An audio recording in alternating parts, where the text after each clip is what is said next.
everyone, and welcome to another episode of our podcast Limelight. Today, we have with us a very special guest, Anshuk, who is the founder of Ad Yogi. And as you know, our podcast Limelight is about going deep and going actionable to understand what is working and not what is not working in e-commerce today. And Anshuk, who works with 200 to 300 brands in performance marketing, helping them with the most critical problems of CAC, ROAS, and profitability. He is here to share the secrets today of what is going to work for us in 2024 and what helped brands succeed in 2023. So great to have you here, Anshuk, and would love to hear a bit about your story, your introduction as well. Thank you so much, Aniket. Hi, everyone. Really happy to be part of this podcast today. I'm one of the founders of Ad Yogi. We started Ad Yogi in 2015. So it's been around 9 years. I have been working in the D2C space. Of course, when I started, D2C was not a terminology. We used to call them as e-com brands. It's only over time, I remember this 2020 when I first heard one of the Shopify presentations talk about D2C, and I was like, oh, wow, what is this D2C?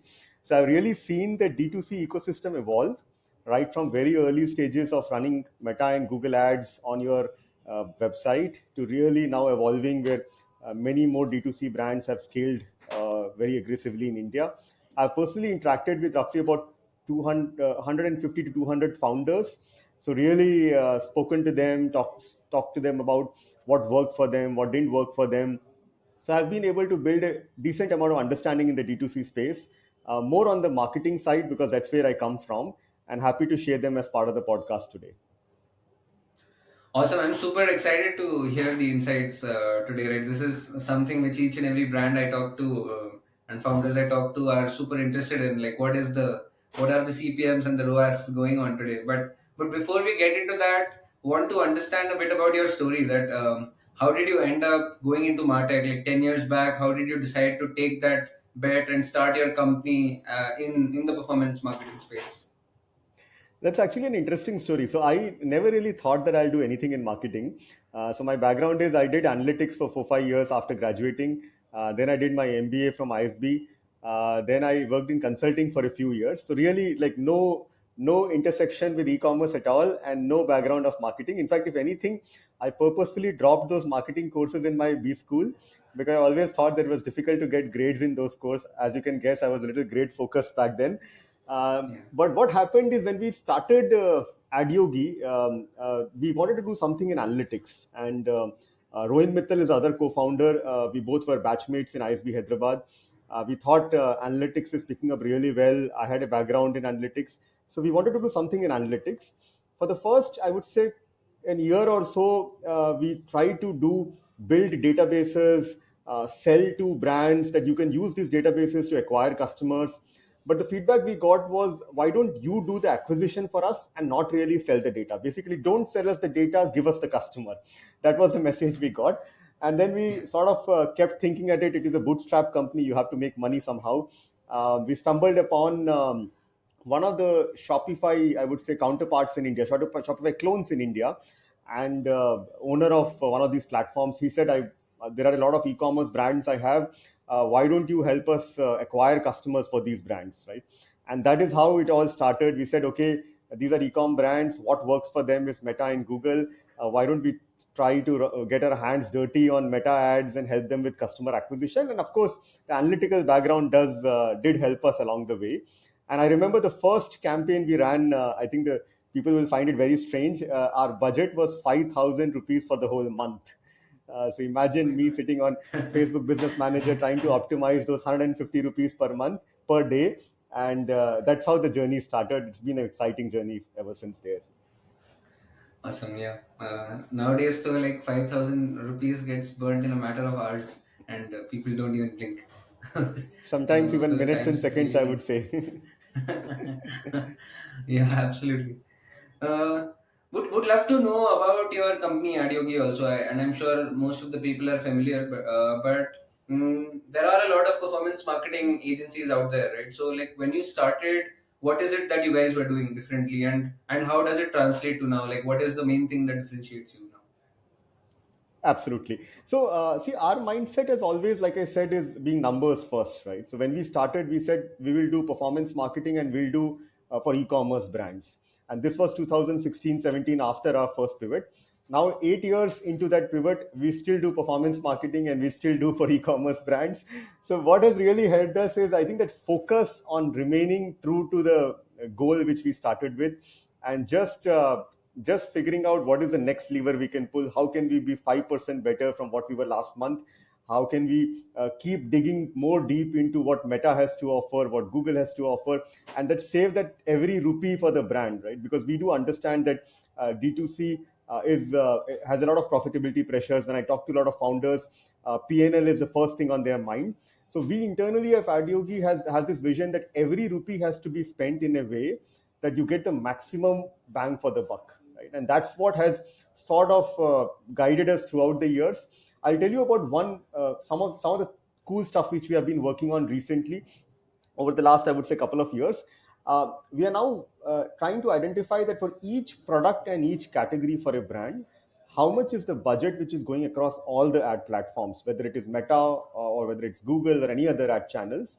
What is the revenue you are getting from each of these ad platforms, and what is the conversion data which you can get from Google Analytics, right? And we bring it all together. We marry the entire data at a category and a product level and help you really identify your products which are most profitable, and not only identify those products, help you push bulk of your budget behind those products and categories. So if there is a product which is getting a lot of spend and the conversion rate is 0.2%, chances are you're losing a lot of money. And we make sure that we remove this product from your every ad across all the platforms, right? And that's how we have been able to now save a lot of money for the brands we work with, and thereby increase the profitability in the whole journey. Awesome. Would definitely love to know more about this when we get to it, but would like to start deep diving into strategy right away, right? And now it's 2024, and not just this year, but last year, like the biggest flavor of the season was profitability, right? 2021, 22 was still about blowing up money, growing as fast as possible, raising from VCs. But now it is all about like getting the best efficiency for each for your marketing dollars. Now, so I would want to just start with the most simple question that right with all of these brands that you work with, like 200 plus brands, what are the key levers that you have seen that help a brand grow but in a very profitable manner, right? And what kind of differentiates a brand from being profitable versus unprofitable? Absolutely, Aniket. In fact, I was just having this conversation with one of the founders yesterday, and we had a similar question. So, this was a brand which was sort of established on marketplaces, now entering into D2C. And the question was, how do you make a D2C profitable, right? So I'll definitely cover, I think, those three, four, five key levers, which I'm sure everybody will find relevant. Um, Number one, I would say that uh, be very clear on what your catalog is going to be on D2C. And I'll tell you more about that, which means what are the products and categories you are selling, and at what price points are you selling. For brands which are already there on marketplace now selling on D2C, typically my advice is the catalog need not be same. If you have a product which sells very well on Mintra at a certain price, you can always have a version of that product on your D2C website which could be differently priced or maybe more premiumly priced. And the primary reason is, on D2C we pay for the traffic, right? For every person coming from Meta to the website, typically the cost comes to 10 to 15 rupees, right? And this is an average across all the brands we see, so it could be higher also.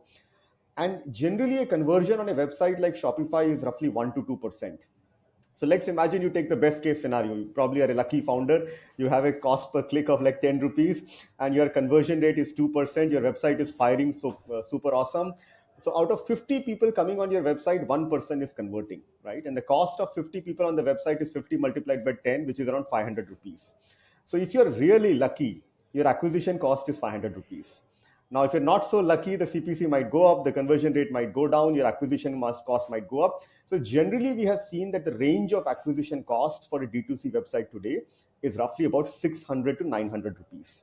And this, I would say, is sort of the 20th to the 80th or 90th percentile among Adyogi clients as well, which means that if you're selling a product for, let's say, 1200 or 1500, chances are it will be very difficult to be profitable, at least in the first purchase, right? So if you are in a category like CPG where the repeats is really high, maybe you are selling like a food product, or you're selling nuts, right?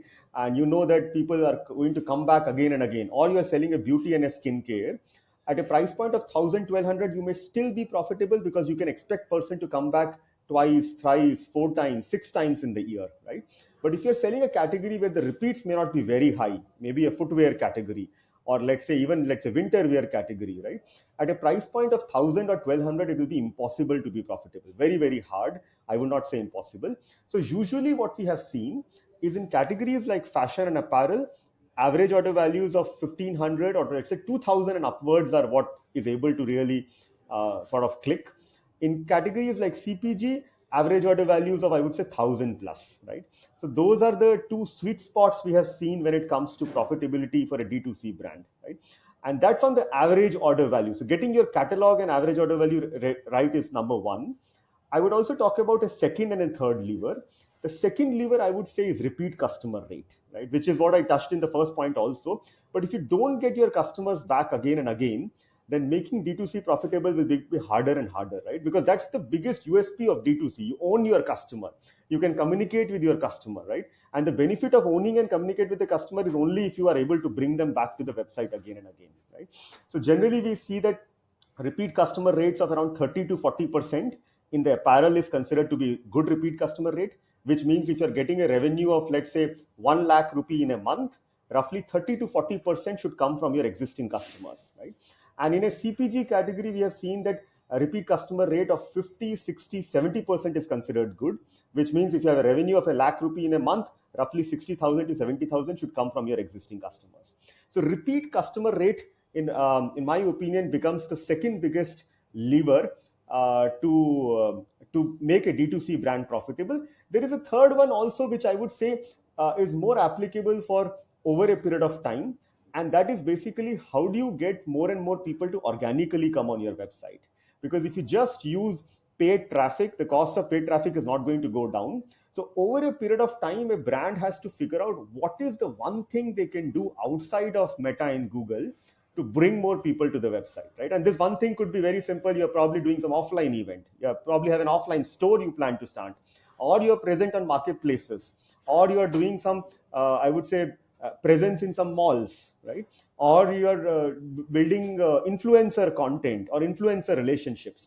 So a brand needs to be able to unlock one lever outside of paid ads, which can drive organic traffic to the website, which would have a significant impact on their overall profitability. So these, I would say, will be the two, three key things which a D2C brand needs to really keep an eye on to be profitable. Just on the top of my head, there is a fourth point which I've just recalled, is what is your COGS as a percentage of revenue, right? This is something which I personally never was focusing so much on in the early journey of AdYogi.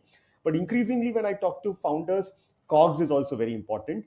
There are brands and founders which tell me that, look, our COGS is 40% of revenue. And typically, my answer to them is, you don't have much leeway left for marketing, right? If you have 40% COGS, 20 odd percent returns, and some operations cost, you don't have any money to pay to the marketing channels. So, typical, I would say, COGS for a fashion, at least we are seeing that anything around 25% is considered as sort of a good range, but 40 or 50 is considered very high. Yes. Awesome. So it is about getting organic traffic, making them repeat, and then actually just being focused on the right metrics, having knowing your COGS, knowing your AOV, and actually this is what I want to understand next also from you, right? Earlier, now at a broad level, so there are various things which we can say. Okay, that this should be your average AOV, right? This should be your repeat in general. But what kind of things should like a founder and a marketer track to make sure that okay, each and everything that they're doing is leading to profitability, right? Do you see people actually track their marketing, the return on their marketing spend down to the contribution profit, and see that okay, each and every campaign which I'm doing, is that working? Maybe there are some campaigns and some products where the AOV is working, the retention is working, whereas in the other places it is not working. So But what are those key metrics, and like how should a founder and a marketer set up the system so they know that whatever they're doing is actually going to lead to a profitable outcome? Absolutely, I think that's a very good question. So, coming to, I think, one or two key things, levers which I have seen. Number one, from an AOV perspective, average order value perspective, we have seen that if generally our hesitation is, look, I'm a new brand, would somebody buy like a 1,000 1,200 rupee product from me if I'm in the CPG space, right? The challenge comes is, typically if you're selling something for 300, 400, or 500, chances are you are bleeding a lot of money on every acquisition, right? So if you're bleeding money on every acquisition, for you to scale up becomes very, very challenging, right? Which is where typically we recommend that you can think about bundling. It's a very good way: pack of two, pack of three, pack of four. We have seen some great success with festive packs. We once worked with a brand which said Valentine Day combo. In fact, Valentine is just around the corner, so Valentine Day combo of 1,500 rupees, and that tends to do really well. We have also seen, in some cases, buy two get one free sort of offer. If you're selling something for, let's say, 100 ml in a CPG box, you can probably do like a 500 ml, which is something which we did for one of the CPG brands. So there are very creative and innovative ways of increasing the average order value, and we have almost always seen that a higher average order value means you have better marketing cost of acquisition scope, and if you have a better budget to give to your marketing campaigns, you tend to scale much higher, right? It's very counterintuitive. You may think that if you're selling a 300 rupee product, you will be able to do, let's say, 10,000 orders in a month. But if you're selling a 1,000 rupee product, maybe the market is much smaller. But in reality, it works the other way around. If you're selling a 300 rupee product, you don't have budget to pay to Facebook or Google, so you tend to not spend high on your campaigns because it's not profitable. Versus if you're selling a 1,000 rupee product, you can put in that 200, 300, 400 rupee acquisition cost for Meta and Google campaigns. So your campaigns tend to be more profitable in terms of ROAS, which means you have more budget to put behind these campaigns, right? So that's how I Mhm. think usually we have seen that getting a key eye on AOV typically helps. In terms Okay. of key matrices, like I said, average order value, number one, keep a very close eye on it. Conversion rate is a very critical metric, at a product level and at a category level, should be measured. Google Analytics 4 gives that option to measure conversion rate at a product and category level. Third metric, I would say repeat customer rate is very important. At a month on month level is the most, I would say, the North Star goal which brands can use: 40% for fashion, 60% for CPG. At a category level, repeat also, if the brand can measure, it really helps. We have seen cases where top wear generally has high repeat customer rate, bottom wear has low repeat customer rate. You may be able to identify certain customers who are buying, let's say, weight gain products are repeating more often. So identifying which category has more repeats would help a lot, because those are the categories then you can push bulk of the budgets on. We typically call those categories as Yes. hero categories, or I've heard this nomenclature of acquisition SKUs, where we say that these are those SKUs and categories which have lower acquisition cost or higher repeat. So inevitably, it becomes more profitable to acquire more and more customers on these products and categories. Got it. Got it. So people have to keep an eye on their AOV and their repeats and their conversion rate at a product and category level. So then they keep on doing this daily. They know where to push the budgets, and I guess that is where you guys also help out, right? In making sure it's going in the right place. Um, so now that we've understood a little bit about the metrics, right? I wanted to understand about, like, for meta ads specifically, right, where ROAS and CAC is something which is always a pain point, right? When I talk to brands, like what kind of things? I think I saw that you guys in fact launched this whole playbook also with Meta recently, right?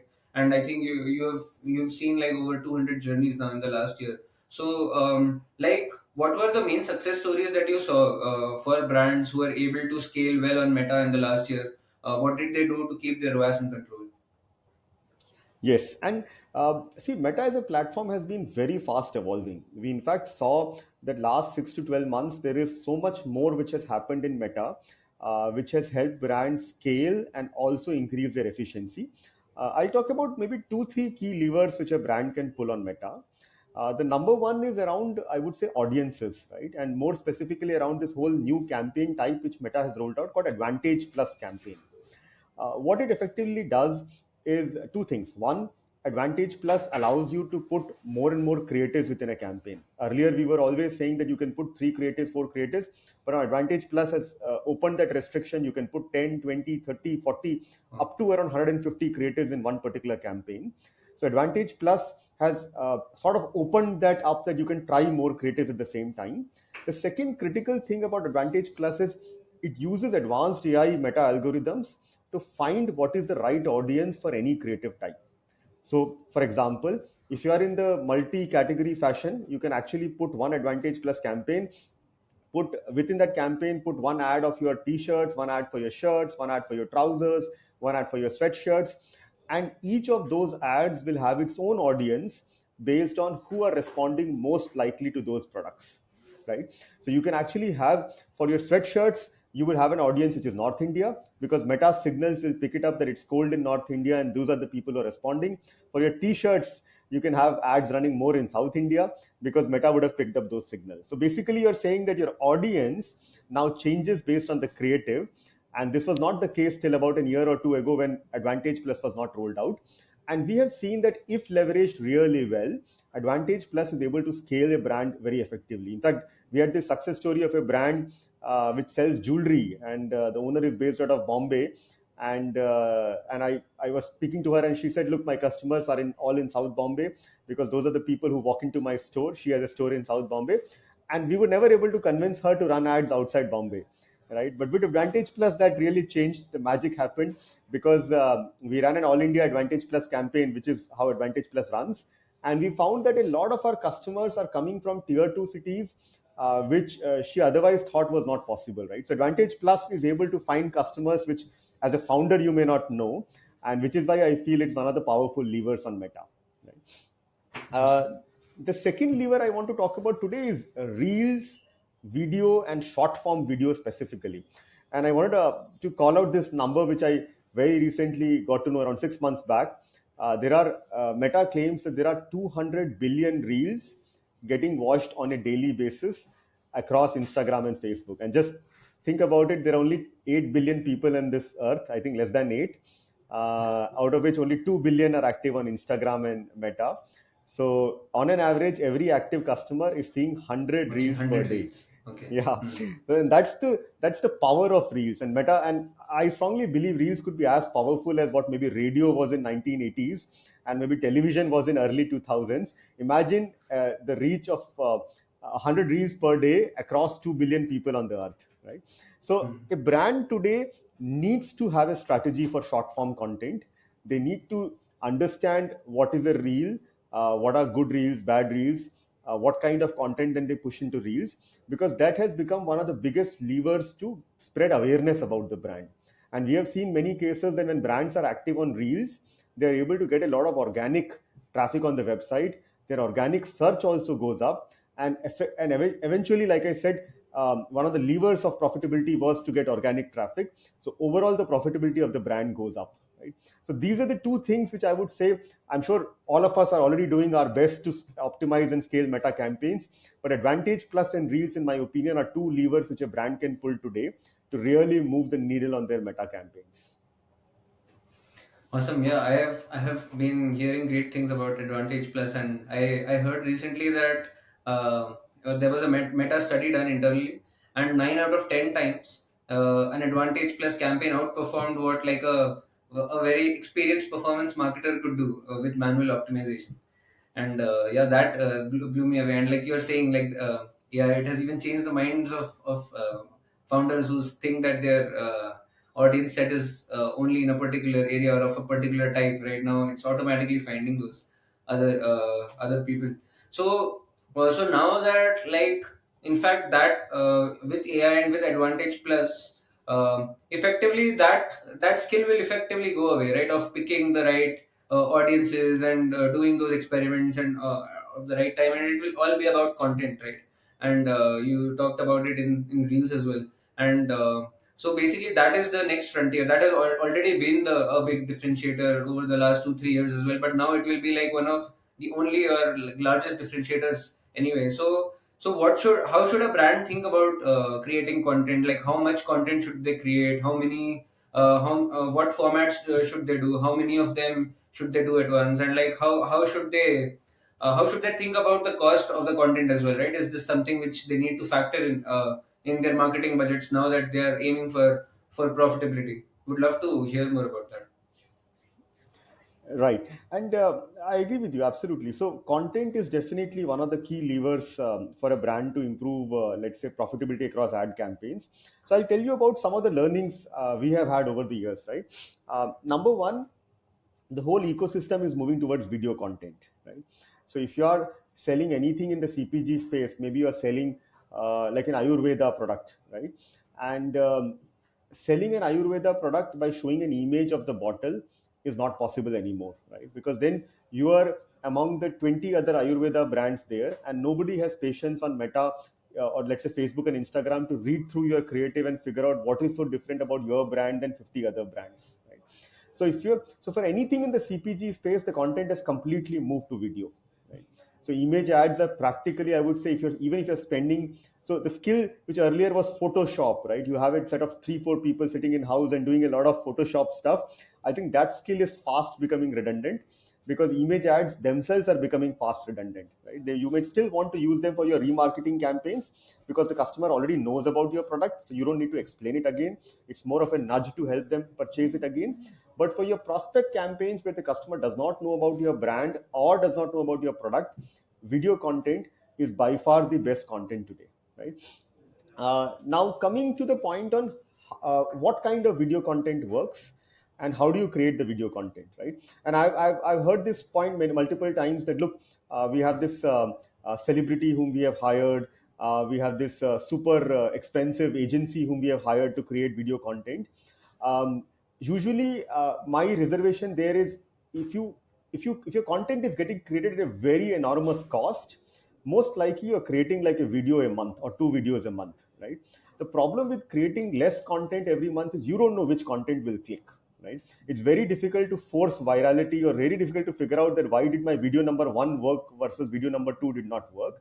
So what we typically recommend our brands is get sort of a pipeline in place.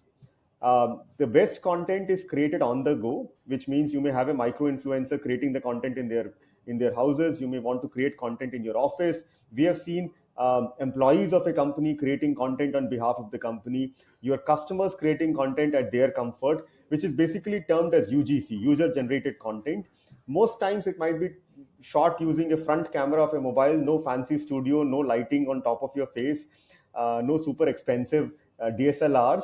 It's actually those front camera mobile done in a very on the go style is what we have seen work best for two reasons. Because you're able to generate more content that way. You're able to, instead of creating those one video, you're able to create those 10, 15, 20 videos, and you never know which of these will click because it's very, very difficult to predict what content will work. But you will eventually figure out that for every 10 to 15 content you create, one or two of them becomes really popular.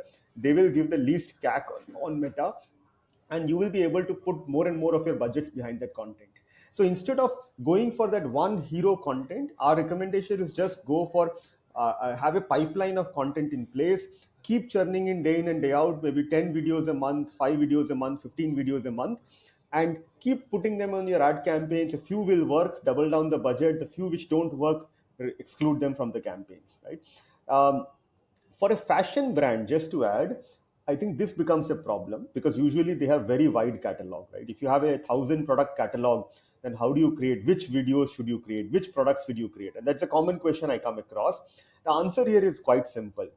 Just identify your hero category, right? You would always have one or two categories which are giving you, let's say, 60 to 80% of your revenue. Within those hero categories also, you will always have those 5, 10, 15 products which are your hero products. They will give maybe 20, 30% of your revenue. These are the products which you should be creating video content for, right?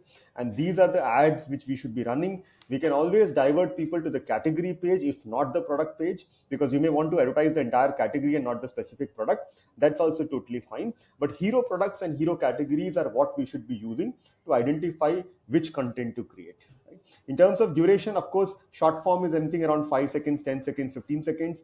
Typical duration of around 30 seconds is what we have seen work best. But I think the long story short here is getting the right, I would say, framework around content so that you can generate it at scale month over month is what, in my opinion, is actually make or break, rather than that one video which is like really really good, which you may or may not really land your hands on, but getting that process around content is what makes the difference. Yes. I have also seen brands actually who have really focused on content. They are the ones who are able to scale their performance marketing also easily. And when you were saying that part right about employees creating content, I remembered the good bug because they keep I see keep seeing their ads on Instagram where their own team members are there. They don't even have it done professionally. They do it probably I think with their phone. But the ads are so engaging still, right? That a lot of people end up clicking and it ends up doing well. And some people I've seen like Snitch and Campus Sutra, they have studios in house, right? So they are able to actually have the whole thing. They don't have the like whoever takes that super expensive agency approach, which is something also which I have seen that I've never heard it really work out that well. Correct, And correct. yeah, And so just to add to that, Aniket, what we've also seen is those animated videos for content. I think they are not working anymore. Those yes, slideshow where you put in three images and you kind of rotate them, that doesn't work as well. yes, Those music at the background sometimes works, sometimes doesn't. I think what really stands out is a face, is a voice, yes, and someone talking about what is so unique about the product or the brand in yes, some cases, right? And that's the plain old solution, but that seems to be doing really well. yes. And we will see less and less of those animated videos now, and primarily because they don't work that well for at least e-commerce use case. Everybody hates them now as a user also. In fact, like you talked about this virality, right? And I remember I was talking to a founder recently, and they said that hey, like now ads are all, getting ROAS from ads. Ad content is like same as social media content. So why not I use my same social media influencers, see whatever is getting viral there, and boost that. Focus on that to actually make my ad content as well. So like people are I've seen now employing these influencers full time as an agency to help them create that kind of content because they have that intuitive sense, right, of what is going to blow up, or it is, or what kind of things to create, what are the next trends coming up, and like that people are doing that to stay ahead of the curve. It's going to be a very exciting time in terms of content in ads. Absolutely. In fact, because you mentioned Uh, influencer, I'll tell you one of the discussions I often have with the brands we work with. So there are two ways you can use influencer, right? One is to use influencer because influencer has a lot of fans and they'll be able to bring new traffic to the website of their fans, right? So that's using influencer as a traffic generating source, right? The second way to use influencer is because they are so convincing in their capability of speaking and talking about a product, they can generate good video and image content for you, right? So using influencer as a content creator, right?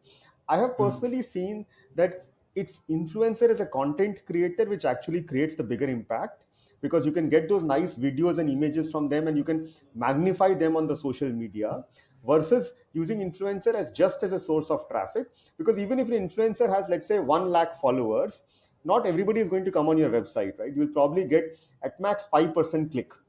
So you will get like 5,000 people on your website. Even if, let's say, 10% of them convert or 5% of them convert, the impact is not so high. But if you're able right. to use the content generated by influencer and extrapolate them in your ad campaigns, and your CAC comes down by 5 to 10%, the impact Yeah. is significantly higher, right? Which Right. also means that you don't necessarily need an influencer which has like a few million followers, right? Sometimes those micro influencers, which may not have like a million following, but are very convincingly willing to talk about your product, are able to give you that rich content, they can actually be more profitable for the brand. Right. Right. Absolutely. Yeah, look, I am so excited to see ads that look as engaging as reels now because like brands are almost pushed to do that with to keep their ROAS in control. And with that, I actually wanted to move on to another topic, which was like the whole quarter which happened, which had the festive season, the Black Friday, and the New Year sales, right? And I know you guys have been really big on Black Friday this time. Probably for the first time, it was almost a big holiday in India. I saw it everywhere in the malls. I saw it in all of the online ads. Right? Suddenly, it seems that one year, some everybody caught that fever of Black Friday, right? And So I just wanted to understand like what kind of results you saw in Diwali and in Black Friday as well, right? And what kind of things did you guys do to make it work for brands for the whole BFCM period? Correct, correct. So see, we all know Diwali is big in India, right? And Diwali happens to be the biggest season for e-commerce. But I have a slight contrarian point of view there, specifically for D2C brands, right? See, what happens is run up to Diwali becomes super crowded. This year we have the Great India Festival, you had the Big Billion Day, you had the World Cup also this year, so it added to the frenzy. Now imagine as a D2C brand, you're running an ad on Facebook, getting this happy 4x sort of thinking about that. Look, I'll scale 100% in Diwali, and very close to Diwali, suddenly you feel that look, the CPMs have gone up by like 20-30%. Your conversion rates are also coming at a little bit of stress because there is so much discounting happening. People know that look, there is a big billion day going on. They can probably get like a 20-30% off there. So usually we have seen that standing out ahead of Diwali becomes challenging, right? If you have a category which is directly linked to demand in Diwali, maybe you are selling women ethnic wear or you are selling gifting as a use case, you will grow very rapidly because there is a natural tailwind, right? But if you are a brand which has sort of agnostic demand, maybe you're a CPG brand, right? So people are not going to buy more weight loss, weight gain products. People are not going to buy more nuts in Diwali, most likely. So in those cases, we have seen that they actually tend to struggle a little bit because the CPMs have gone up, conversion rates are dwindling, so their profitability is not very high, right? And their competition is generally very high. Your customer, there are so many brands trying to pull attention out of your customer, right? And you have to really do something phenomenal to stand out, right? So what we instead saw is it's those smaller events, we call them as micro events, which actually tend to do really well, right? And Black Friday is still one of the bigger ones of the micro event, but I'm talking about even the smaller micro events, right? Something like maybe Women's Day, maybe Valentine Day, maybe Raksha Bandhan, Gudi Padwa, right? And events like Janmashtami, right? And these events we have seen actually can be turned around for a D2C brand, primarily because D2C brand can do razor sharp targeting, right? You can run certain events in certain cities, certain states. You can be more niche about whom do you want to offer, what do you want to communicate, in which states, in which language do you want to communicate. Something which large marketplaces find it hard to do, right? Today an Amazon or a Myntra would do top of the funnel TV ad, right? And they would probably pump in like 50 crores for their top of the budget ad spends, right? They can't do that for a micro event, right? They may not want to put in so much money for a Janmashtami for that matter, right? So this is where D2C brands can really stand out. They can curate their communication for the event. They can do event based discounting. They can launch a new collection in the event. They can also talk about some free bundling offers for the events. It need not be always discounting. It could be anything new we want to talk about. I have seen brands which don't do discounting on events, but they launch new collection on events, and that does really, really well for them, right? The Hmm. North Star goal, which I want to call out today, that if you are doing a lakh a month revenue ahead of the event, you can potentially do 5 lakhs to 7 lakhs revenue per day during the event. Basically, I'm saying that events are so powerful that you can increase your sales by 5x to 7x during the event days than compared to your pre-event or BAU days. So if you do really well, imagine you have a 4-day event and you are doing like say 5x of usual, which means you Hmm. have done 20 days worth of sale in like a 4-day event. So the remaining 26 days you can go a little easy. You can reduce your spends a little bit. On days when your ROS is low, you can actually reduce your spends further. So it also Hmm. gives you leeway to go a little slow rest of the month, but really ace up your game in those 3 to 4 day periods. So events eventually have become one of the biggest levers for any D2C brand to scale. We at Adyogi, we actually have an event calendar for the whole year. And for every Hmm. brand, we actively work with them that look, for example, right now we are working with them on 26 Jan, right? And we have a list of some 60 odd brands which we have convinced them that look, let's run a Republic Day event. And how do we really run it successfully for them? So that sort of a mindset I think D2C brands need to have. Yeah, it's all about micro events, and I agree. Like the same thing has worked for us also on WhatsApp, right? If you, in fact, not even on the discounts, like you said, if you focus on new launches, right, and you segment your customers well, and you do it right on the days leading up to that event, and finally on that day, right, you can actually do like maybe 10-20% of your monthly target there itself. on that single day. And yeah, that is a very exciting strategy. Not go after those Diwali periods and big billion day sales, and like focus on things like Janmashtami, Republic Day, and all that. It's because that is where you will stand out also as a brand. Correct, um, correct. And D2C marketing, Aniket, I think of this as more like a guerrilla tactic, right? Guerrilla marketing, And yeah. I think that's how D2C marketing is now more and more evolving, right? You Yes. stay silent on days when, let's say, there is a lot of noise, the Yeah. CPMs are over the roof, you just lay low. And days when you feel that, look, this is our opportunity, scale very rapidly, and that can Yeah. be done. So we have seen brands scaling their budgets by, let's say, 2x, 3x in a single day, Hmm. and still being able to sustain their ROAS, right? So, and that's the agility which I think a D2C brand needs to have today to make Yeah. their marketing profitable. Interesting. Yeah. That's really awesome. Mm, so the next point I want to take up is something that you mentioned again, and something which has become super important now that brands are profitable, which looking towards being profitable, which is retention, right? And I wanted to hear from you, like what kind of levers should brand focus on to improve the retention, and how have you seen WhatsApp rise up as a channel also for a brand's retention? So retention is one area where I personally feel that just if you look at your paid ads on Facebook, Instagram, and Google, they are not the biggest lever to pull your attention. Which means if you want to get your customers to come back again and again and purchase, showing them ads on Facebook, Instagram, and Google may not be your best bet. We have usually seen that when it comes to retention globally, email, SMS, WhatsApp, push, these are the 3 to 4 channels which we have seen works best, right? And when it comes to India, within these 4 channels, also our experience has been that WhatsApp is by far the best channel. Email, of course, has a challenge in India. Typically, with some of those recent changes, also a lot of those emails go into promotions. We Yeah. have seen one of the lowest open rates among email senders these days. So, email Yeah. is not really one of those powerful channels. Now, SMS also, if you see ourselves, I've stopped following my SMSs. I just use SMS as a measure to get OTP, The but OTP. very Yeah. hard to read those SMSs which are coming day in and day out, right? Yeah. So practically that remains WhatsApp and push. If you have an app, then push does quite well. But for Yes. everybody, we know WhatsApp tends to do really well. And Yes. we have seen that some of our brands are able to generate as high as 40 to 50% of their overall revenue per month using Yeah. WhatsApp as a channel, right? So if you just use WhatsApp judiciously, the impact could be really high. Of course, a lot of people ask that what is the right way to send WhatsApp, what is the right frequency, what messages to send. I think that's an area where I'm sure, Aniket, you are the expert here more than me. But Yeah. I typically tell brands that WhatsApp is a channel which you cannot ignore. After Facebook, Instagram, Google, WhatsApp happens to be the third biggest channel of acquisition for all D2C brands today. Yeah, absolutely. And like I still see brands stuck in that mindset, where like they are wasting money on ads to acquire customers who already have bought 2 3 times from them even, right?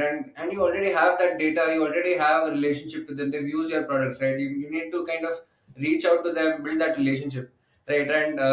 And one thing which I see brands really like get confused with, or like not do well, is they think of it as ticking boxes. Ki, oh, let me do email also, SMS also, WhatsApp also. Whereas the actual potential, right? Like you said, if brands were doing it well, they're getting 30 40% of their revenue just from WhatsApp, right? So instead of like just ticking a box, ki, hey, mera email ja raha hai customer ko, my SMS is going now, hai na?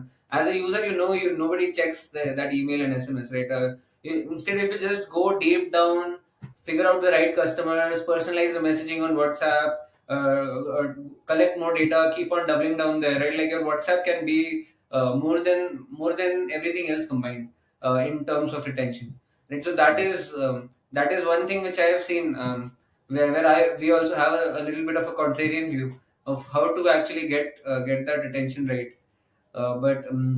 But yeah, very excited to that the focus is deeply on retention now. People are asking retention at a product level, at a category level. They are focusing on how to scale this, how to get more data as a result, right? In fact, that is why recently we started running ads also to collect more data, more numbers. Click to WhatsApp ads. So with that data, you can kind of put people into those WhatsApp nurture journeys, right? So yeah, super excited to see what 2024 brings us with all of this. Um, and I think we are almost out of time. But yeah, it was a really awesome session, and great having you here. I'll actually have one question for you, right? One lightning round question, because we've just been talking about things not going well and what people are not doing right. So I'll ask a kind of positive question that, like, what is the fastest you have seen a brand grow last year, right, in 2023? Right. So we have seen some incredible success stories. I would say a brand which we have seen does really well is called Mal Mal. They are in the women apparel space. They Yeah. started 2018.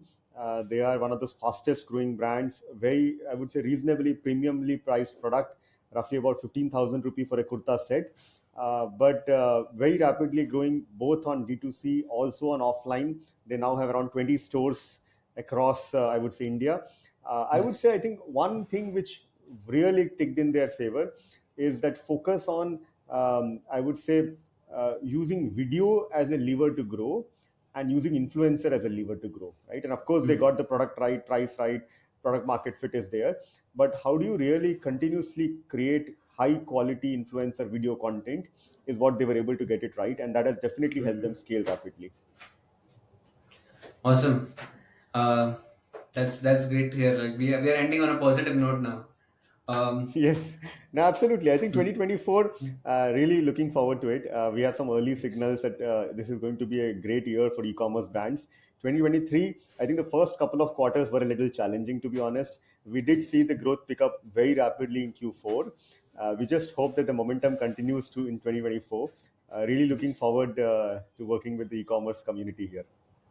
Absolutely. This will be the year when everyone bounces back, and very excited to be a part of that journey for both of us. So, with that, this podcast will come to an end, and thank you everyone for tuning in. Follow us and subscribe to actually keep getting all of these actionable insights about all aspects of running an e-commerce brand. And mostly, thanks a lot to Anshuk for making time on a weekday to share all of these actionable strategies, right, which is going to help brands get their ROAS in control in 2024. Bye. Thank you so much, Aniket.